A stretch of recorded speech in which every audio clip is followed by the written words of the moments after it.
At hello mga ka-adventure, welcome back sa ating channel. It's me again, Francie. At welcome sa ating channel, Francie Adventure. Ngayong araw ay Tuesday, August 18, 2026. Di bali nandito tayo ngayon sa arko na papasok ng Apalit, Pampanga, no? Di bali papunta naman tayo ngayon ng Bulacan. Dito tayo magumpisa sa Kalumpit.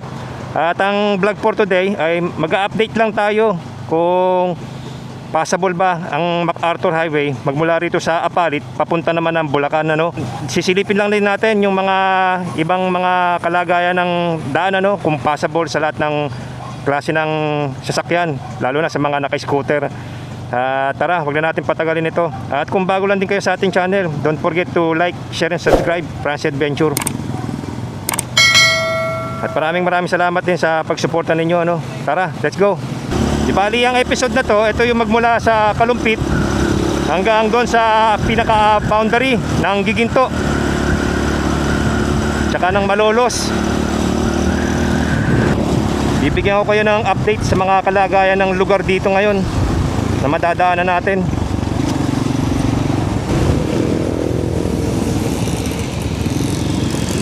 Yan, dito yung papuntang Kapalangan, no? Mukhang baha na rin sa papasok ng Kapalangan. Dito naman yung ano, sa kanan, yung papuntang Barangay St. Francis. Tingnan natin. At shout out kay brother Gala ni Ace. Yan, alam ko tiga rito siya, sa Barangay Francis. Sana nasa maayos lang kayo ang kalagayan, ano. Ayan, no. Tumutunog yung kadena ko, nakalimutan ko lang isa na. At yan ang kondisyon ngayon dito ng kalsada. Kita nyo naman, nagbabangka na yung mga residente rito.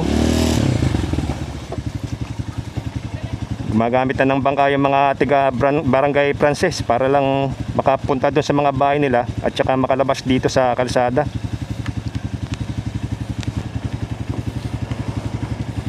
Yan ang sitwasyon dito mga ka-adventure. Yun, ang dami pang paparating, oh.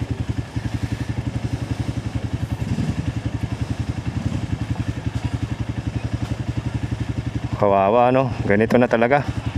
At taon-taon lagi na lang ganito. Ang daming mga palabas ng kanilang mga bahay para yung iba siguro mamimili, may kailangan. May iba naman siguro papasok ng trabaho.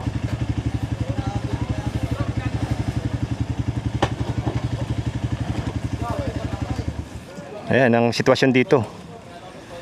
Nawala na rin pala yung mga ibang bahay rito dahil sa gagawin na railway project dito sa NSCR. Pinagtatanggal na rin. Ayan, mahaba yan. Hanggang palibot yan. Nandun sa palabas, sa kabilang side ng Barangay St. Francis. Yan ang kondisyon dito, mga ka-adventure.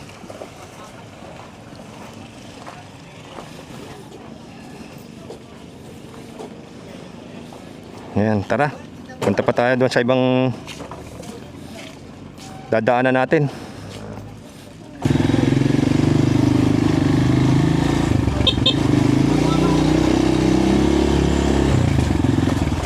Hindi pa kasi natatapos yung ginagawang flood control dyan, sa Barangay Francis. Inabot na ng 1 taon yung paggagawa ng flood control. Kaya ayan, binabaha pa rin. Etong makikita ninyong mga sasakyan na to, mga residente yung iba dyan na hindi na makapasok. Kaya dito na lang pinaparking. Double parking na nga yung iba, oh. Taon-taon yan, ganyan dito.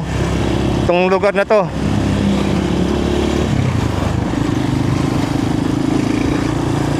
Napakataas ng ilog. Sobra-sobra na yung inaano ng ilog na tubig. Kaya ang tindi ng pagbaha ngayon.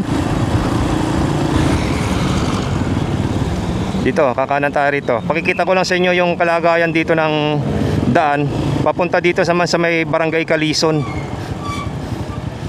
Yan. Ay, mga pinagtatanggal na rin pala dito yung ibang tindahan, no? Yan, ito naman yung matatamaan dito na mga tindahan, yung mga building sa ginagawang project ng NSCR. Oh, dito lang pala sa may mismong tapat lang ng munisipyo ng Kalumpit. Lubog na oh. Kupo, ang taas ng tubig. Grabe.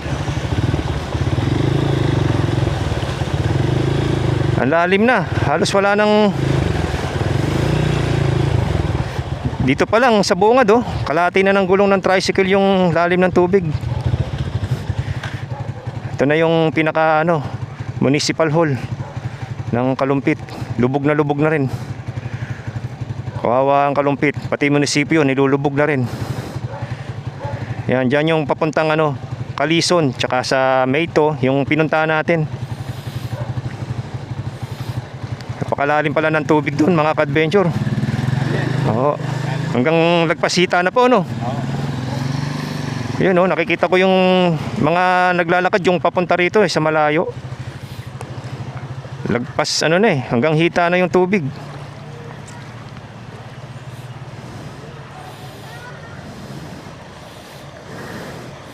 Kaya yung ibang mga kabuhayan dito sarado. Ayan marami ding mga nagsisipaglabasan ng kanilang mga bahay. Kasi ngayon, oras ng pamilihan. Kaya tara mga ka-adventure, punta pa tayo dun sa ibang lugar. At binibigyan ko lang kayo ng mga update sa mga nilulubog na daan dito at mga nilulubog na bayan, barangay. Ang taas na lang tubig Maagos pa nga Ibig sabihin lumalaki pa yung tubig na yan. Pataas pa ngayon. Lang kasi mga 10 o'clock lang, kaya pa high tide pa ng siguro.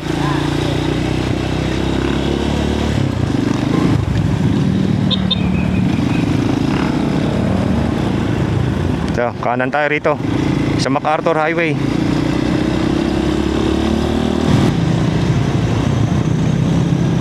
So, pakarga na tayo ng gasolina. Yan, ang premium 71 sakto dito sa Red Oil.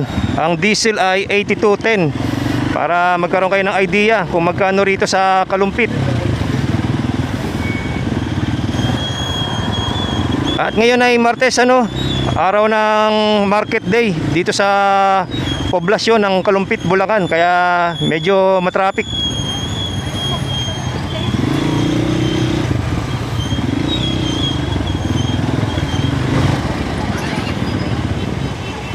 Yan, dyan sa palengke. Kaya marami ngayong mga stall ng nagtitinda.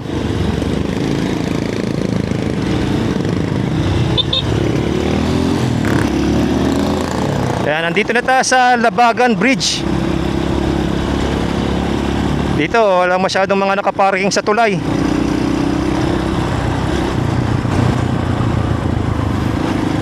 Dito naman sa kaliwa natin, diyan tayo nag-update nung huling vlog natin sa papuntang Pulilan, Baliwag Bypass Road.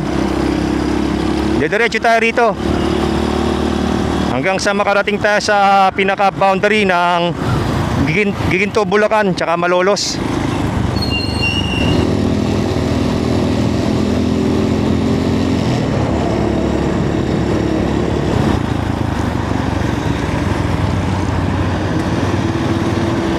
Tapos dito naman tayo nagpunta noon sa Barangay Ibao Este. Ayan, tingnan natin kung kumusta yung kalagayan dito ng daan. Dito medyo okay pa. Wala namang mataas na tubig dito. Rumaragasa yung ilog sa lakas ng agos.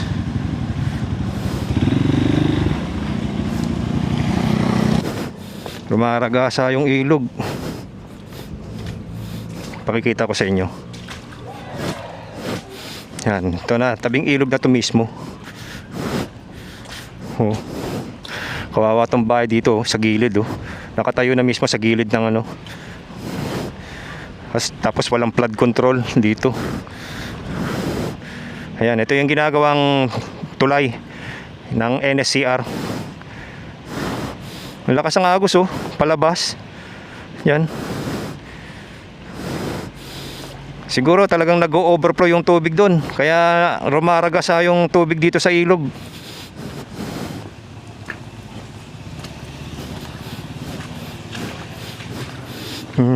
Yan dito. Kawawa na nga itong bahay na to.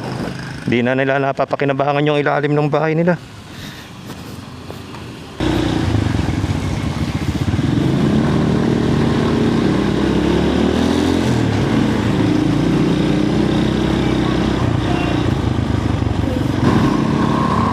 Yeah, may mga ibang na nakaparking din dito. Ito na ngayon yung itsura dito, yung ginagawang tulay ng railway project. Parang walang gumagawa ngayon eh. Naka-stop ang operation. Kahit na yung mga heavy equipment, wala akong nakikitang gumagalaw.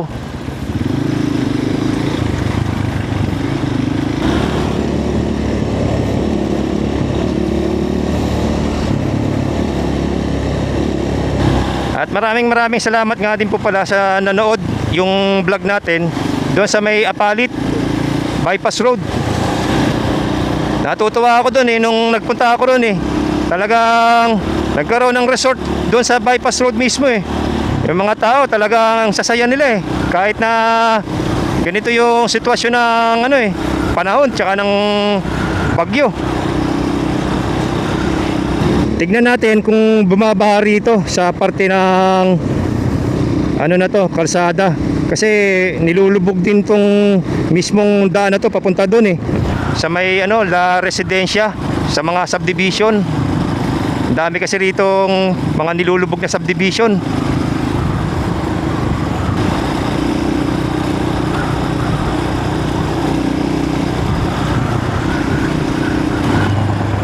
Yan, dito yung sinasabi ko. Ito yung mga subdivision dito na nilulubog pa rin Hanggang ngayon malalim pa rin ata Ang dami pa kasing mga nakaparking na sasakyan dito sa labas. Kaya sigurado malalim pa rin dito sa loob ng subdivision. Dito yan sa La Residencia. Tapos meron pa doon yung kabila. Yan lahat ng mga nakaparking na sasakyan na yan. Mga tiga rito yan sa loob ng subdivision.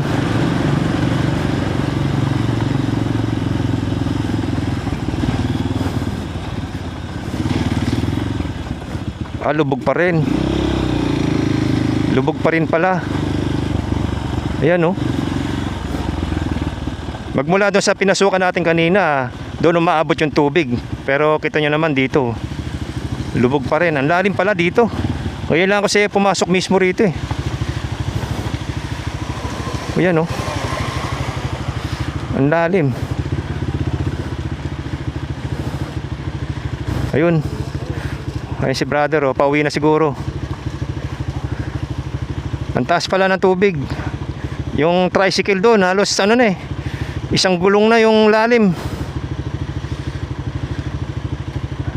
Mataas lang kasi itong pick up na to kaya kayang kaya Pero kinakaya din ng tricycle Ang lalim dun.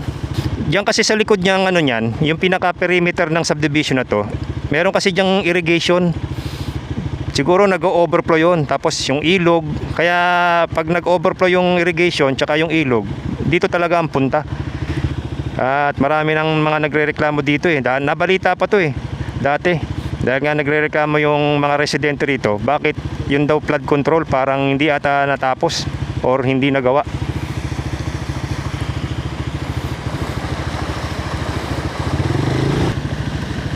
Taas na itong trooper. Ay sir. Hanggang flooring ko, tingnan mo. Ay. Hindi sir, kinakuman ka lang sir. Thank you sir, ingat sir. Ayan, sabi ni sir, hanggang flooring daw nung trooper nila. Ganong kalalim. Kayang-kaya ng CB400. Basic lang. Parang jet ski. Tara, pinakita ko lang sa inyo Ganon daw pala kalalim. Ibig sabihin hanggang dito ni somewhere, hanggang tangke. At lubog na. Lulubugin na. Hindi na natin ikukan si somewhere sa ganyan. Mahirap nang isapalaran. Kaya dito maraming mga nakaparking na motor, oh. Yan, oh. Ang daming mga motor tsaka sasakyan. Lumalangit-ngit yung kadena ko kasi palibasa ilang beses kong nalulusong na, tapos hindi ko na lalangisan yung kadena ni Samuel kaya lumalagotok. Ito na, kaliwa na tayo rito.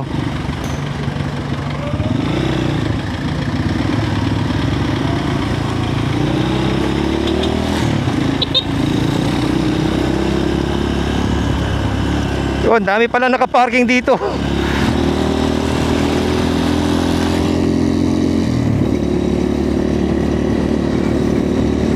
Mabuti na lang dito, hindi baha. Hindi nilubog tong kalsada na to. Dati, parang natatandaan ko last year, ang tubig dito hanggang doon sa may malapit na sa Longos. Bahang-baha rito sa kalsada na to. Pero mabuti na lang, medyo nagtigil-tigil na yung pag-ulan. Kahapon napakatindi. Talagang 2 araw na nag-uulan nang walang tigil. So dito bahari, no? Dito para sa dinaanan natin kanina ng drone, talagang matindi yung mga subdivision doon, no? Yung mga bahay, halos lubog lahat. Lubog lahat ng mga kabahayan. Ito yan, oh, lalaki ng butas dito, oh, sa daan, delikado to. Yan, yung wheelcon, binabaha. Yan, ito pa yung isang ano rito, malaking subdivision na nakakaranas din ng taon-taon na pagbaha, yung Metropolis North.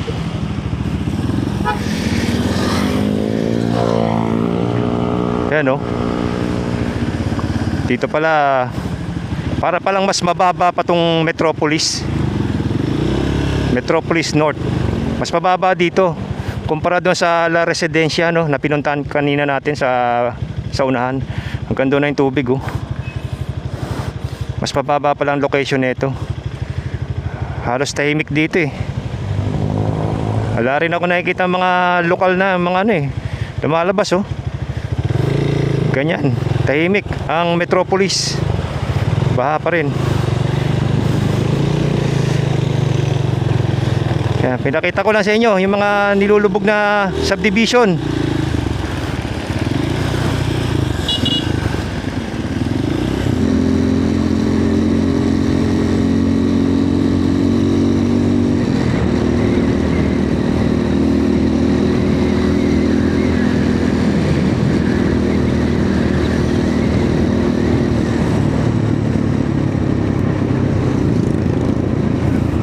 Sarado ang refill.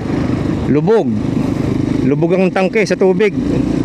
Ito pa, mga subdivision din dito sa tabi na itong mga dinadaanan natin. Mga lubog na rin. Yung Green Plains, yan.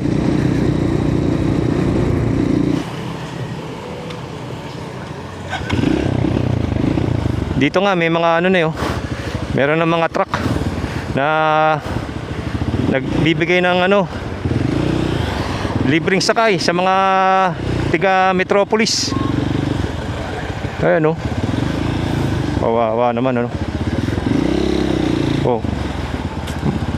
Dito pala, Northfields nga pala to. Nakalimutan ko na, sorry. For correction, Northfields. Lalim din doon, oh. Lubog.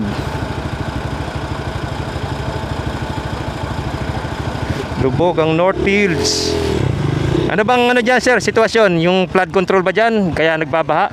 O talagang sadyang maapaw? Talaga. Bahain talaga tong lugar na to? Taon. Taon-taon, no? Ayun. Kaya kawawa yung mga nakatira dyan, eh, no? Talagang ano, eh. Hirap sila taon-taon lagi. Oo. Buti ito, libreng sakay to. Libreng sakay. Mga itong truck. Ano yan, sa subdivision yan? Sila mismo nagpaano? Service? 5 PM. Oo. Yes, sir, thank you. Ay, sir, makaraan po, sir. Ayan. Nagsusupply yata ng tubig. Ayan, mabuti na lang, magaling tong ano ng Northfields. Nagano ng libreng sakay. Ito rin, lubog din dito yung subdivision. At sana nga wag nang umulan pa dahil muli na namang tataas yan pagka bumuhos na naman ang ulan ng walang tigil. Malapit na tayo sa mismong ano, sa Malolos, sa pinaka-capitol. Tingnan natin yung sitwasyon doon ng kalsada papunta doon sa may crossing sa paggawi ng palengke.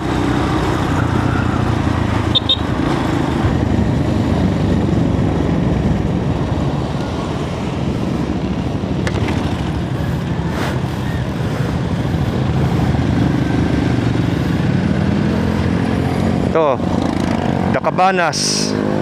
Grabe oh. Kawawa yung ano rito. Ito. Ito talaga, laging ganito to, taon-taon.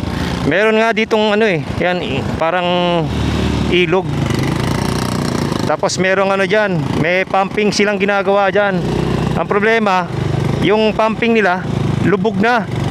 Tsaka apaw na yung ilog. Kaya useless na rin yung pumping. Kaya yung mga ano tuloy dito, kawawa oh.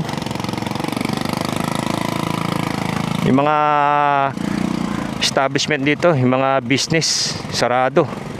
Walang kita. Eh kung isang buwan na ano yan, isang buwan ganito na may tubig, isang buwan ding walang kita yan. Ito, Baliwag, Bes, halo-halo. Sarado. Walang customer pero open sila. Ayan, pinakita ko lang sa inyo dito yung itsura ng ano, Cabanas. Tara, balik na tayo. Para tuloy ano to eh. Naging ghost town na. Walang tao. Ayan oh.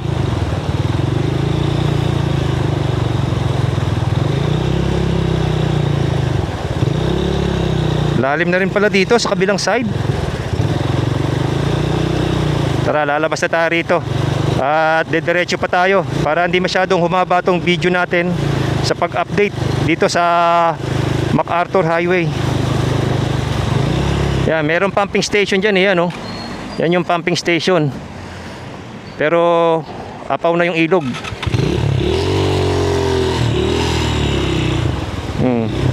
Nilagyan na nga nila ng ano eh, sandbag itong ano eh, pinakailog oh, para hindi pumasok dito. Dahil ang lakas ng agos dito, maapaw. Yan ang sitwasyon dito sa may Cabanas. Pero kung yung kanal na yan, nalilinis yan, na tatanggal yung mga burak, pinapalalim nila, malaking tulong din yan eh. Mahaba din yung kanal na yun. Parang irigasyon kasi yun eh.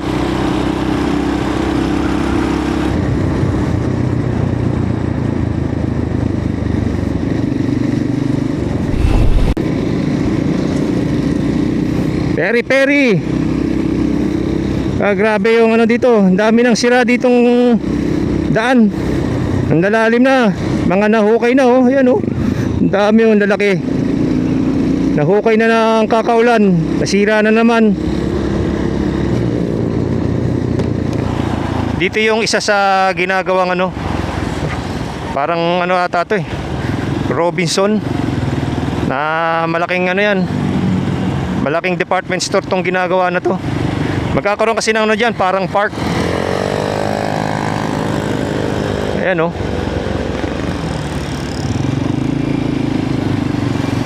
Pabilis nga yung ano yan eh, pagkakagawa eh. Tara, diretso pa tayo.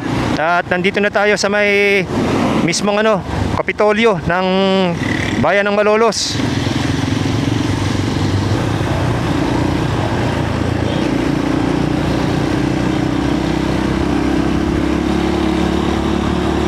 Wala pa naman tayong mga baha na nadaanan dito ngayon sa MacArthur Highway. Passable siya. Yan, ito yung Malolos City Hall. Tahimik ang bayan ng Malolos. Napapansin nyo, wala tayong masyadong nakakasalubong, no? Napaka ano ng sasakyan dito ngayon. Very neutral yung traffic. Yan, wala, dami na naman. Naglabasan na naman yung mga butas sa kalsada.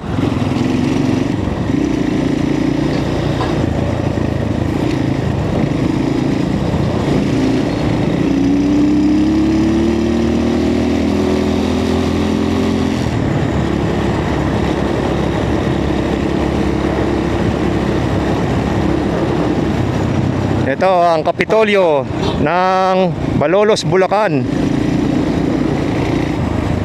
Maganda na yung NSCR dito. Nagkakaroon na ng ano, forma. Unti-unti nang matatapos yan.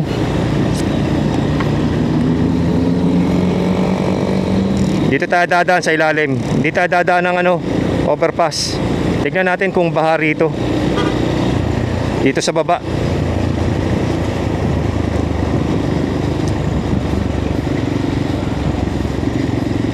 Buti walang ano. Wala nang baha rito. Passable.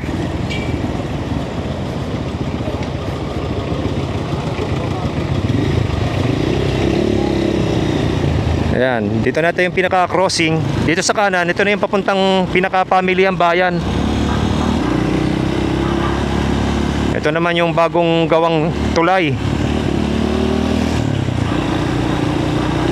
Parang ang dumi-dumi. Hindi yata nalilinis.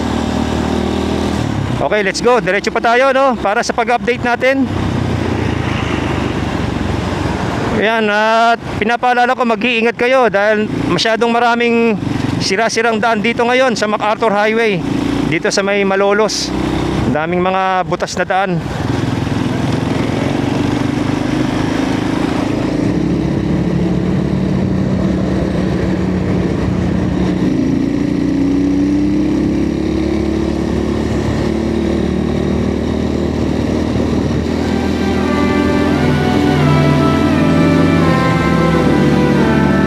Maamo na.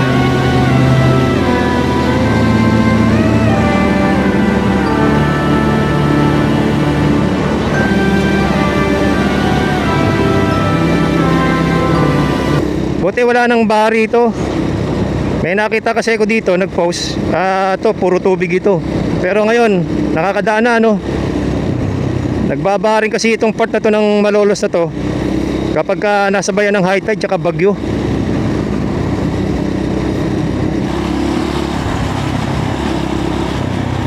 Dito, dito sa pinaka-crossing, ang daming sirang daan. Butas-butas.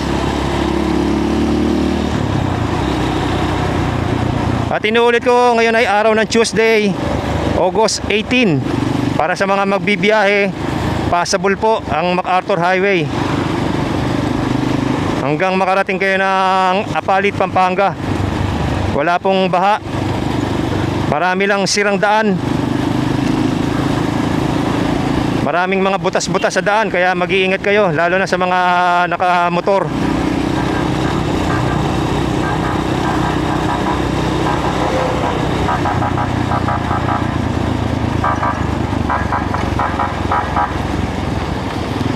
Dito sa parte ng NSR, merong ginagawang kalsada rito. Ayan.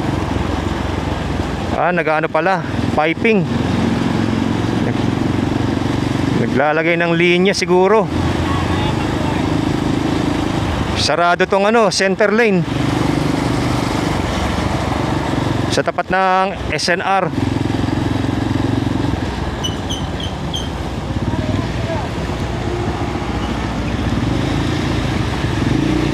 Yung putik. Haba pala tong ginagawa na to, no? Mahaba-haba din.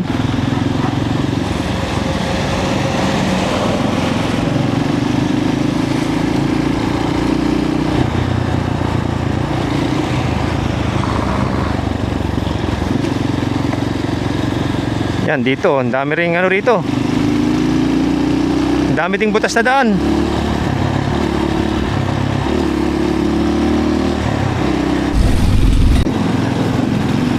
Yan na, malapit na tayo sa pag-exit sa boundary ng Malolos at ng Giginto. Nakikita ko na yung arko. Uy,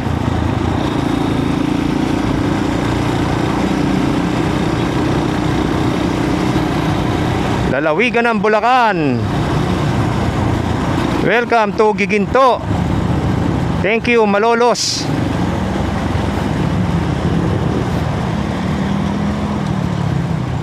Yan, dito na tayo. At yan mga ka-adventure, yung update natin magmula doon sa Apalit, Pampanga hanggang dito sa mismong boundary ng Malolos at ng Giginto. At yan pong update ngayong araw, Tuesday, August 18. Passable po no sa lahat ng sasakyan, inuulit ko, wala pong baha at okay naman, maliban na lang doon sa mga sirang daan na nakita natin, kaya mag-iingat po ulit. Don't forget to like, share and subscribe at maraming salamat po sa pagsama sa ating road update. Always remember, ride safe, stay safe and be safe. Francie Adventure signing out.